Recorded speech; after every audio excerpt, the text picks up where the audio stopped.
Good afternoon, everyone. We are here for our special meeting with the Auditor's Office. It is March 28th, 2023. The time is 1:30 p.m. I'm calling this meeting to order. In attendance are Commissioners Brooks, Matari, and Duncan. Are there any changes to the agenda? Hearing none. Our one and only action item is assigned fund balance deliberations, and our Brandy Falcon, the Director of Finance, is here to lead us. Yes. Good afternoon, Commissioners. Brandy Falcon for the record. So I've provided a printout for you that we'll be using for this meeting. And just to recap, so every year, the Auditor's Office, we close the prior fiscal year, we go through our annual audit, get everything adjusted according to for our accounting reporting standards, and then we do a calculation for the year's annual operating and personnel expenses to show how much it costs to run the county for a year, basically. And then the board decides how many months of operational expenses you want to keep in emergency reserves. Anything that you have left over after assigning your emergency reserves, you can assign to capital projects. We can't use it for ongoing expenses. We have to levy for ongoing expenses. So depending on how many months you choose to reserve, it has a correlation to how much surplus you have left over to assign to capital projects. The reserves are intended to not only be there in place for if an emergency, something unforeseen happens, but they are also there as a cushion to absorb budget overages and under collection of revenues. So for an example, we had Stu Miller last week come and speak to the board about the jail, saying the jail is going to be over budget this year. Those over budgeted expenditures, they pull from our emergency reserves. And then if we have any revenues that come in under budget, for example, our DMV is trending under budget right now for revenues. So with that, I guess you have to choose how many months you want to have in reserves.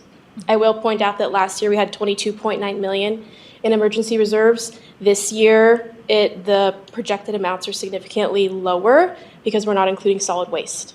Gotcha. Solid waste would be responsible for their own liquidity. Great. So I'm pretty sure that we had already agreed to 2.5 months. Am I right in that? What? 2.5 months in reserves? Yes. Okay. You're good with that?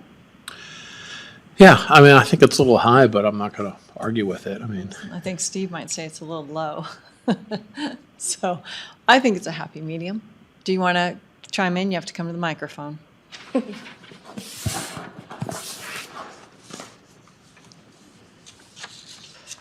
next to you. Is that okay? Yes. Well, I think it's probably important to kind of just take a step back, why we even have this conversation and why we're considering 2 months, 2.5, 3 months. I look more from the standpoint of, you mentioned unbudgeted expenses and some revenues. I think when we have an adequate balance in this account, it makes us budget for revenues a little bit more aggressively.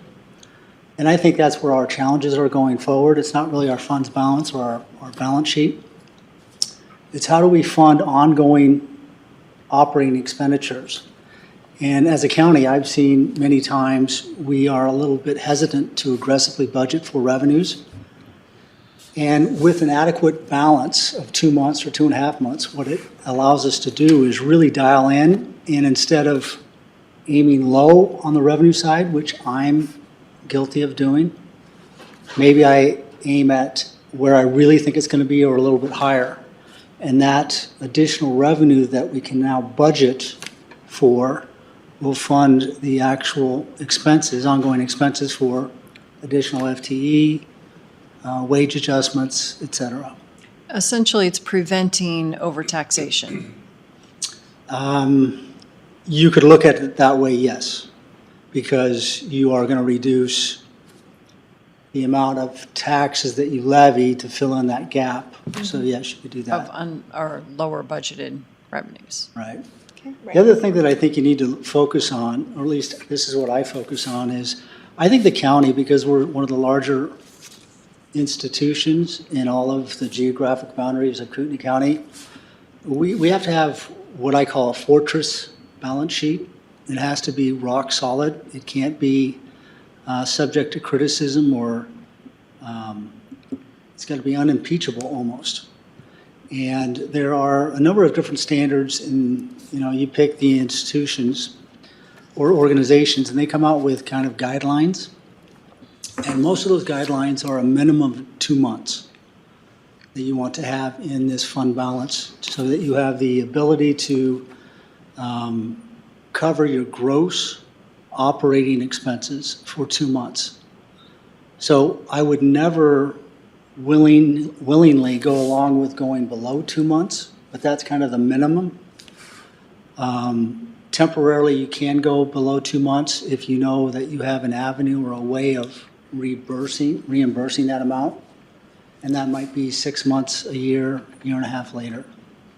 So that's how I think about that, this guideline. One of the things that I know Keith has done in the past, and it's a way that I kind of validate the way that we're backing into this, is that we have a report that we can run called Claims on Cash. You're familiar with that? And that's how I look at the claims on cash, just to make sure that the balance sheet of cash that I'm managing kind of matches up with how we've defaulted into this way of coming up with a non-committed or what's the actual term we use? Unassigned. Unassigned fund balance for operating. I don't know if that was helpful or not, or that's how I think about it. Questions? Well, I think it's very helpful. And when you explain it this way, it goes beyond the way that I understood it before, which is if something happens and we don't collect revenue, we have this 2 months worth of money. But, in the end, it's about managing the risk and the likelihood of it. So in this particular situation, obviously looking at it from the buffer of, how much revenue comes in, well, you need to dig into it when you're setting your budget and so forth, makes a lot of sense, as well as a third party that sets a standard for how they look at entities like ours for what they like to see. So thank you. You bet. I think general government and accounting wants 3 months. Is that right? Or recommends 3 months? Well, there's GFOA, if that's what you're That's referring the to. one And that's the Governmental Finance Officers Association, I think. And their minimum standard is 2 months, but Okay. again, it's minimum. But the recommended. I don't remember a recommendation. I know that Dina previously looked into a little bit more detail for that organization. I look at an organization in the state of Washington. It's called the Municipal Services or Research Services Center. Okay. It's an 80-year-old nonprofit. They come up with the same type of recommendation of 2 months. Okay. And they focus, on not only counties, but any local taxing jurisdiction, including the cities. So over a very long period of time, over a lot of different organizations, 2 months seems to be kind of the minimum standard. Sure. And I've mentioned that I would like to have it a little bit above that, just because, again, I want this fortress balance sheet. I want the flexibility. I want to aggressively budget revenues, maybe even under budget expenditures a little bit, because we have that buffer now. Okay. All right. So it sounds like 2.5 it is. So Okay, so that would give you 4.6 million. Yes. So on your category, or your sheet, you see that yellow column, surplus to assign. So you just need to tell me how you want to break out that 4.6 million between those categories. So that, I'll start at the bottom, that assign for IT capital planning. Usually in the past, the board just reassigns that up to 1.5 every year. That is, IT uses that for their capital projects throughout the year. The next one up, jail and facilities 5-year plan. Do not get that, just because it has the word jail, don't conflate that with the higher level discussion of finishing the jail. This is a budget that is for buildings and grounds, and then Tom at the jail, they use this for capital projects of the year. So this would be for replacing jail sliders, HVAC, boilers, ongoing capital maintenance during the year. So usually the board in the past has bumped that back up to 1.5. The next line up, the assigned for master plan, that is the bucket of money that is involved in the higher level discussion of the justice building and finishing out the jail. And then lastly, the top level assigned for capital purchases. That is traditionally where anything left over goes, and that is what is used throughout the year for purchases such as patrol cars, if the AC compressor went out, so things that come up mid-year. So I'm in favor of bringing IT back up to 1.5. Okay? So any thoughts on that? Do they have these expenses kind of allocated in the future? They So- do. I had a discussion with James. I mean, the phones are in there. He has like 4 or 5 projects laid out that he plans on using that for. They have a 5-year plan that, once a year I have them go over it with me. And then, so in my mind, I just like to keep that at 1.5 million, and they kind of know where they're at, so they can budget projects Yeah. accordingly. No, that makes sense. So you would use $470,000 to bring them up to 1.5. It would only take $4,400 to bring jail and facilities 5-year plans back up to the 1.5. I'd like to do that too. Bill, are you good with both of those? Bringing them back up to 1.5? Yes. Okay. Okay. All right.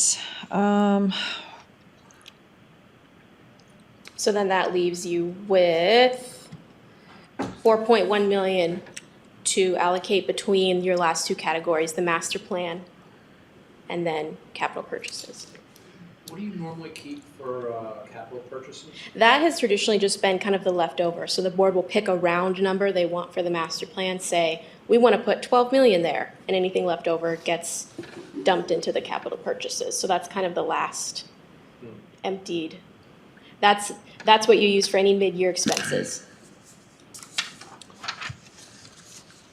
I noticed between 22 and 23 it dropped Yes. almost 4 million. Where did that one go? Patrol cars.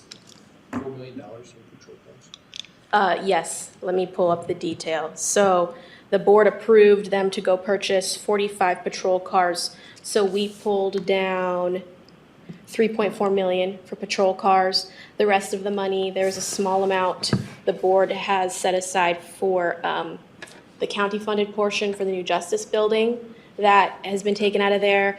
And then the carry forward projects for the jail, such as sliders, HVAC. Also the JDC control room software. We used a portion for HARSBA, a HARSBA study at the airport, some non-eligible grant expenditures for CARES. So, but yeah, by far the majority was the patrol cars. So I guess at this point, I would want the 4.1 million to be added to the 8.9 million, which would give us close to an even 13 million to cover overages in the building and room left over to see what happens with the jail expansion, the Okay. building out the pods, so. Yeah, I'm fine with that. Okay. Bill, that works too? Okay. So if you were to do a round number of 13 million, that would leave you 135,000. Do you want to put that as a round number of 13 million? That would leave you 0 or 135. That'd leave you a little bit of money for mid-year purchases. That's fine. Okay. I would like to refrain from mid-year purchases because we are trying to build courtrooms. Right. And trying to build out pods in the jail, so. Okay. But yes, I would say just take the 130 and put it towards the 799. We may end up taking all that anyway.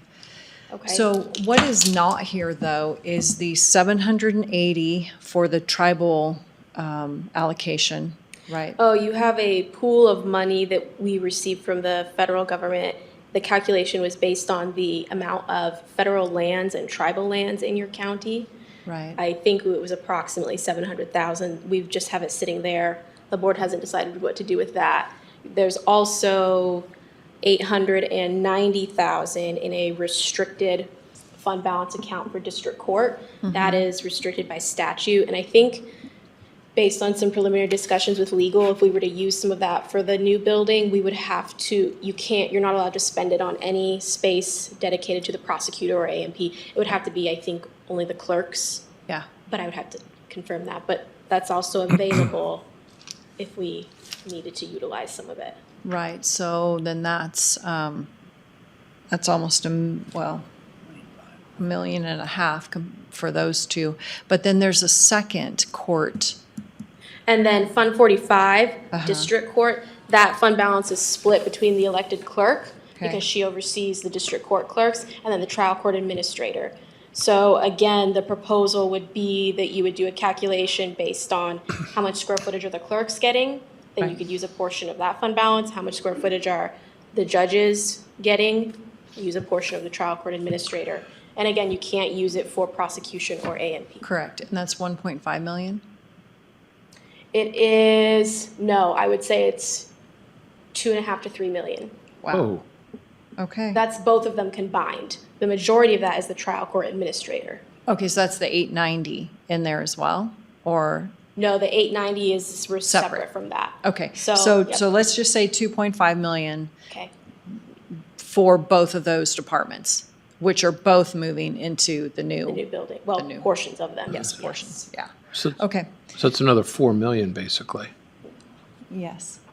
And we have to remember, we can't use all of it, though. We would have Correct. to do a calculation on, it can only be used on certain portions of the building. Well, not So only you- that, but you have to keep it because it's still Juvenile Justice Center, the old courthouse, and the Justice Center. They still need repairs and stuff. So Sure. it's not something we could empty, but yes, to your point, there's more funds that I probably would look at using first before just draining our regular Yeah. fund balance. Correct. But I don't think we're there yet, so, And we want to remember that we want to spend all the ARPA money before we Yes. spend the county's money. Correct. Because ARPA has to be fully committed, I think in FY '24, and then fully expended, this by the December. 26th. So Yeah. that's my communications with RMO is we have to spend ARPA before we spend county, Yes. so. Absolutely. Okay, anything else? What'll happen is she will go do her magic and get us another spreadsheet and put it into a resolution, and then next Tuesday, we would Yeah. sign the resolution. So what we have is 1.5 million assigned for IT capital planning, 1.5 million assigned for jail and facilities, 5-year plans, 13 million assigned for master plan, and 935,000 assigned for capital purchases. Okay, and again, I would say if we need that money for jail expansion, or really don't want to say that because it's not really what's happening, it's the pod build out. So we could use that almost million for the pod build out too, so. Okay, I think that that's all I have. Questions, comments? No, everything's good. Thank you. Bill? All right, I will actually call for public comment then. Anything online? Nothing? All right, 1:48, meeting adjourned. Thank you all.